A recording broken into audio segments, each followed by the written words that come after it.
Good afternoon mga friend! Ang message natin ngayon ay about sa money na, no?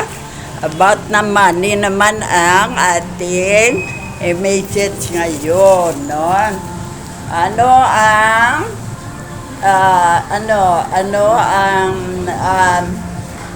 because of life, of life, ang natin uncertainties, ang mga bagay na dapat natin gawin ay ito ang ating gawin, ang gawin natin sa ating money, no? Katulad ng plant, no?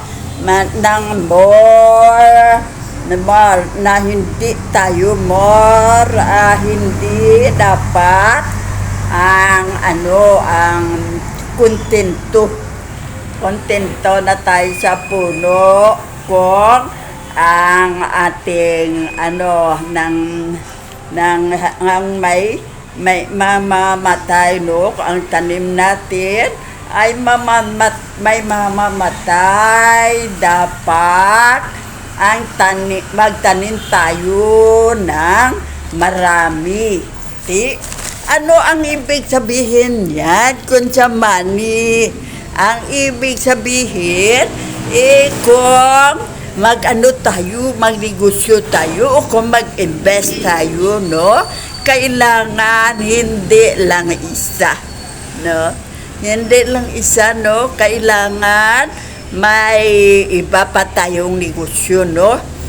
Example, sari-sari store at kung ano pang ibang negosyo mo, no? Yan, batsuyan o ng karinderya o restaurant naman. Ang kailangan natin kay kung isa lang ang ating negosyo ay kung malugi, wala na tayo. Yan wala ang ating technique pala para hindi tayo mawala ng pera at na masayang ang pera natin sa pag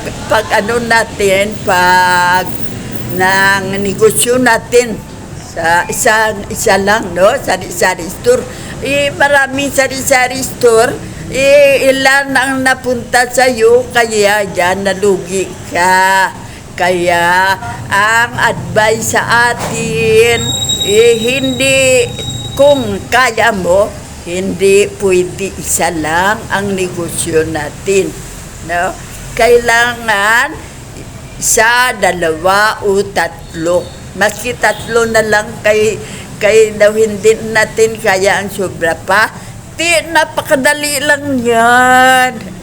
Bakit naman napakadali? Ito naman, napa-excited ya pa kami. Bakit napakadali lang?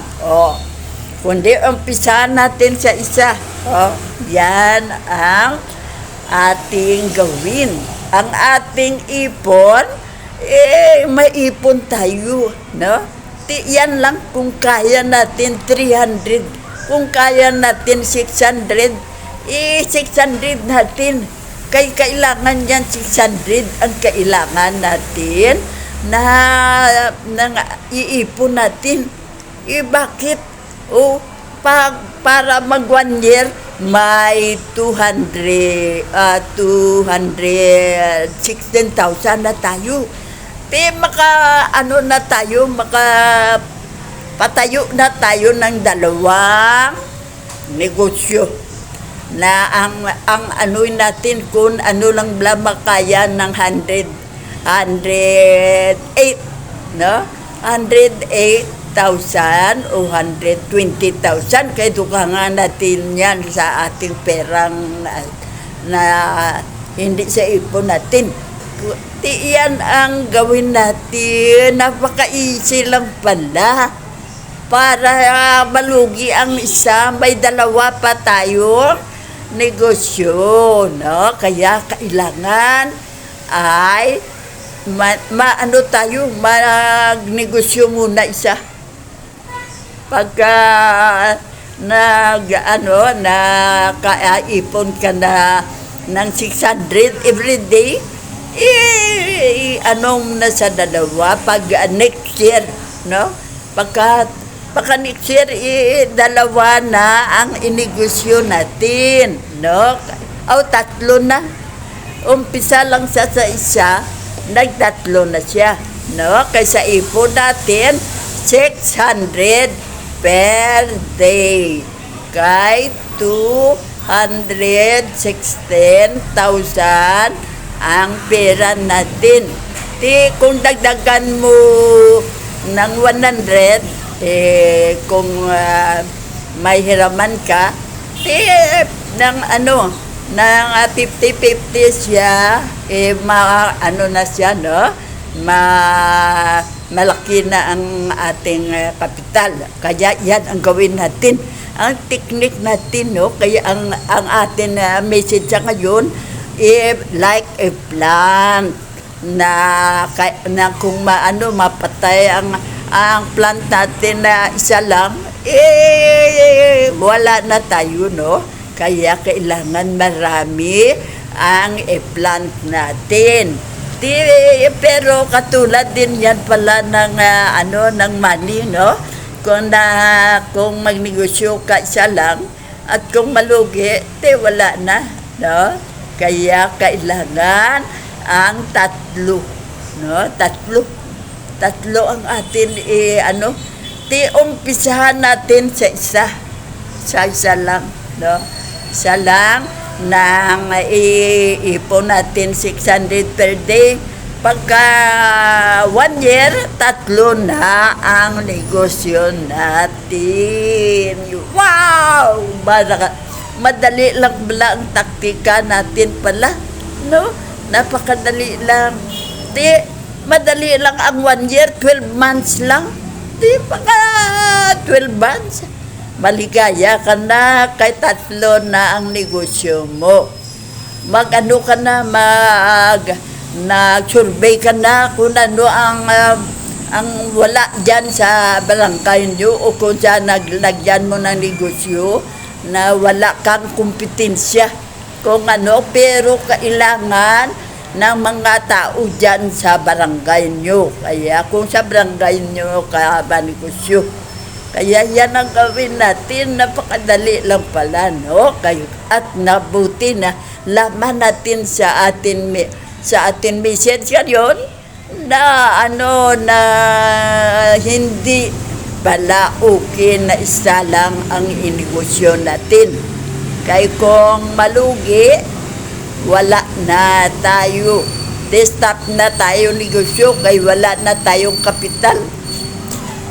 Pero kung tatlo siya, mayroon ka pang dalawa na may income pa, no? Kaya yan ang gawin natin. Pero napaka-easy lang. Kaya isa lang sa umpisa, pero nagtatlo na dahil sa ipon natin, no? Iipon tayo 600 lang per day. Pagka 1 year, 108 na 1.8 na ang ating ipon na isa plus ang isa pa na 1 na siya sa 216 na, no, ang ating na ipon. Diyan natin sa dalawang negosyo na kaya ng 100, no? Kung daw medyo hindi pwede, mahirap tayo. Kaya ang gawin natin, ang atin na ipon, ibayad sa ginloan natin. Yan ang gawin natin. Napakadali lang pala. Kaya ang gawin natin, ha? Yan ang ating gawin. Tayo ng negosyo, pero ang advice hindi lang isa. Tatlo. Ang kailangan natin tatlo para malugi ang isang, may dalawa tayo. At Sa umpisa, isa lang muna. Kaya yan lang ang kaya natin. Next, maipon tayo 600 ng per day. No, 600 per day. At pagka next year, pagka 12 months o next year na, tatlo na ang negosyo natin. Dahil sa ipon natin na 600. Makakreate tayo ng dalawang negosyo. No?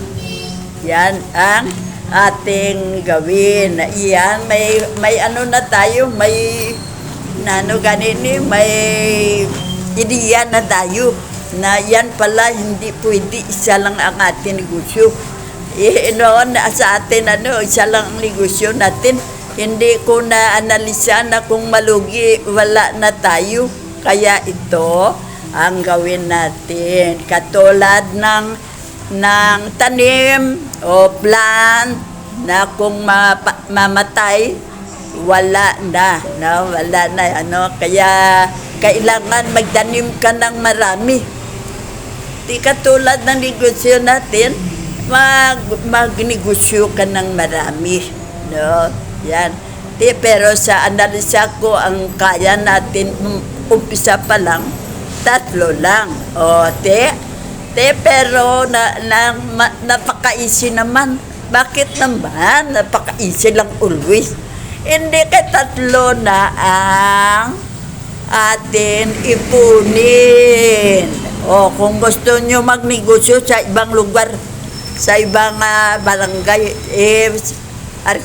rent kayo yun ng mga blocking tindahan. Ang 3 ipon nyo sa ay inegosyo doon sa ibang barangay. Kung ang nyo, ang kapital 150,000, makakreate kayo ng dalawang tindahan dyan. No? Kaya ang atin ipon, makuha na siya mo 300, hindi siya sa yan lang siya, 320,000 lang siya. Kaya ng 3 ang negosyo natin. Doon sa ibang lugar, 2. Kung kaya natin 3, 3 din natin. No?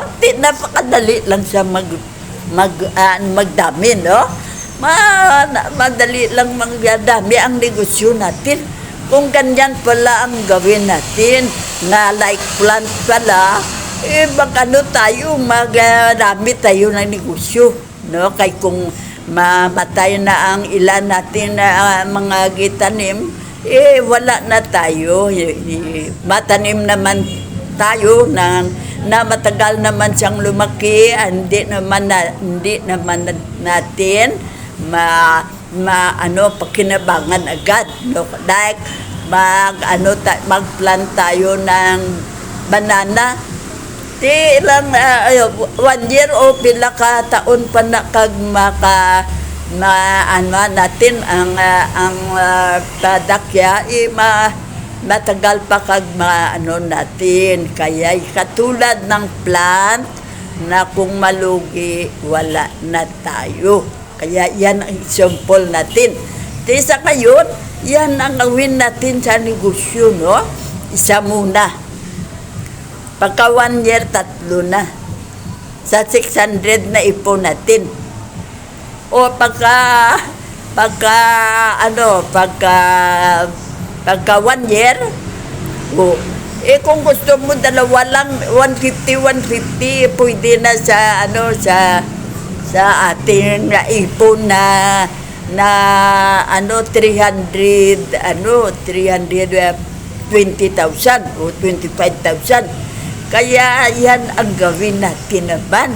Excited na ako. Sa ngayon, ganyan naman pala ang gawin natin para makarami tayo ng negosyo. Ang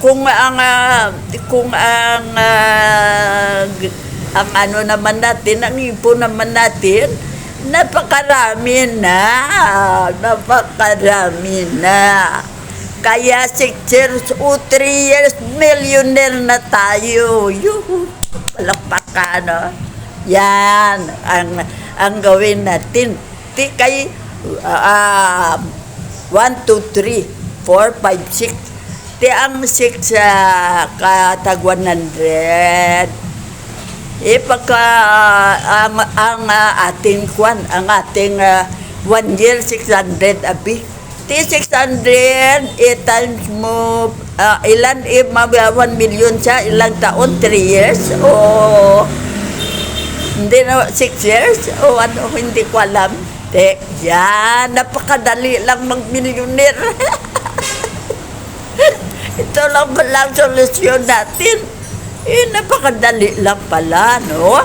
Kung may 6 na tayong negosyo. Maski 3 lang yan, ano na? Maka 3 years siguro, millionaire na tayo. Kaya yan ang gawin natin. Dyan ang solusyon natin na makaalis tayo sa mahirap na buhay. Kahirapan. Kaya, yan, mabuti may bago tayong taktika kung anong gawin natin sa ating pera. Yan. Ano pa ang suggestion sa atin? We can be gentler na, yeah. Habang kaya mo maging mabuti at mabait ang gawin mo.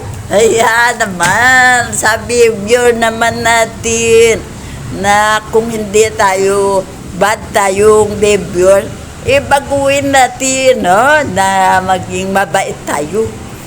Katulad ng mga negosyo natin. Kailangan natin dito maganda ang PR natin, no? Kaya kung mga suplada ka at suplado, wala kang customer. Kaya yan, hindi na mahirapan ang mga anak mo kay may kanya-kanya sa silang negosyo na yan ang gawin ng teknik. Mahirap ba silang maging millionaire? Yan ang gawin nila. Kaya mga friend, yan ang bagong lesson natin ngayon, no? Yan ang gawin natin. Hindi tayo magnegosyo sa ganyan lugar, isa lang, no? O kung sa ibang lugar, kung ganyan ang negosyo mo, sari-sari store, batsuyan naman doon sa isang barangay. Batsuyan naman ang lahat ng barangay sa inyo lugar, ilagyan mo ng batsuyan kahit malayo man ang isa't isa, no? Kaya yan ang teknik o kung ano yan ang gusto mong i-negosyo, no? Ikaw na ang mag-desisyon dyan, hindi ako. Ang sa akin, suggestion lang yan. Yan, suggestion. Napakaganda pala ng ating message ngayon. Ay, napakadali lang pala kung ang pangnegosyo mo ay ng marami kang ng negosyo. Napakadali lang pala maging millionaire, no? Kay marami ang maipon natin, kaya yan ang ating dapat gawin, no? Ano pa?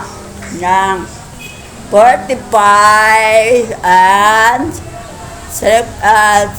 strengthen ng yourself, no? Yan, habang bata ka pa. Hanggang bata ka pa, kaya mo kumain ka ng marami. Kaya kung hindi maka-high blood, hindi ka yan, at kumain ka ng marami, o kakain ka sa nagustuhan mo para maging maligaya ka, kayo naka-enjoy ka ng income mo, no? Hindi na daw anuan mo, hindi mo gastusan ang sarili mo. Kaya ipunin mo lang na ipon, kayo daw na-addict ka na sa ipon, pero nagkamali ka. Kailangan din natin na ma-enjoy ang income natin, ang pera natin. Kaya ang isang ipon, i-enjoy nyo, no? Kung ano ang kayo sa mga beach o mga restaurant, makain kayong mga anak mo, at yan, para ma-enjoy kayo, yan, at kung gusto nyo magbakasyon, okay, no? Magpa-Boracay, magpa-ganyan lugar, may money kayo, huwag nyong idamot sa sarili nyo. Kung may sakit kayo, huwag idamot, ipagamot agad. Maski 100,000 maubos yan, okay lang, kay may ibang negosyo tayo. Kaya huwag ijita ang ating sarili, ha? Huwag, ha? Hindi tayo ma-addict sa ipon lang, na daw hindi na tayo gastos. Hindi tayo maging kuripot, ha? Hindi maging kuripot para hindi magkasakit. Kay kulang ka sa vitamins, ang pagkain mo, malnourished ka, ang pera mo mapunta sa gamot at doktor na. Kaya mo lang ngayon, hindi huwag kuripot sa sarili mo, ha? I-enjoy mo, kaya ang age natin nag-plus every year. Kaya hindi na natin maabilyan kung matanda na tayo. Kaya enjoy natin na bata pa tayo, enjoy natin kung anong gusto natin kainin. Kung anong gusto mong isuot, damit, bilhin. Kung ano excuse mo, bilhin. Kung anong gusto mo bilhin mo para makontento ka, kay ang sarili mo na wala, hindi mo pinajita, pinakuriputan, kaya nag-enjoy ka. Nangladkwala to siya, guro. At ako to siya, guro, ako. Kwalang pagkalang niya ang kapwa. Kaya yan ang ating lesson sa ngayon, napakaganda pala. Kaya okay na ang ating sa ngayon lecture, no? Attach to what last and certain especially God, no? Yan, baski madami ka ng pera, huwag kalimutan ng atin ang God, no? Yan ang pinaka-importante. Kaya siya ang sa atin, siya ang nagtulong sa atin na magkapera tayo. Kaya i-servisyohan natin ang God natin, no? Yan ang God Father, no? Wag natin sa negosyo na lang tayo busy. Kailangan din natin ang go to church at mag-pray at magbasa Bible. Kung walang mga customer, basa tayo ng Bible dyan. Umpisa natin sa number 1, pagka 1 year, hindi pa 1 year, finish na tayo, 1 month lang siguro, finish na tayo, no? Kaya yan ang gawin natin, no? Huwag kalimutan ang ating God, no? Yan, pray always, pagkapunta natin sa negosyo, pray na kay para marami ang bibili. Ano mo na sa kanya i-blessing niya ang negosyo mo at lagyan mo na ang si Santo Niño kaya yan ang the best na ang mga negosyante andyan si Santo Niño na nang mag-blessing everyday sa negosyo nila. Kaya napaka-ganda ng result. Maraming money ang na-income nila. Yan. Help ka. No? Pa-help ka sa God natin o kay Santo Niño o Lord Jesus natin para tayo marami ang income natin. Kaya mga friend, yan na, huwag natin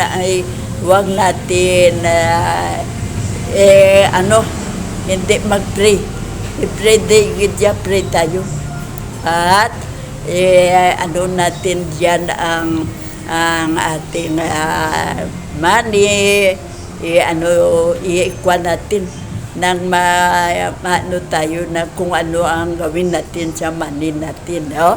At ang ating pabantayin, ang ating mga anak at mga kapatid o kung akaiti. Kung ang mga kung ibang tao hindi naman magdakaw yan. Hindi natin, pero mas maligaya at hindi mag-invade ang mga ang mga kapatid mo kay ikaw lang ang nag-asinso sila sa purpose sila, no? Kaya mga friend, yan ang atin na gawin, no, sa ating buhay. Hindi tayo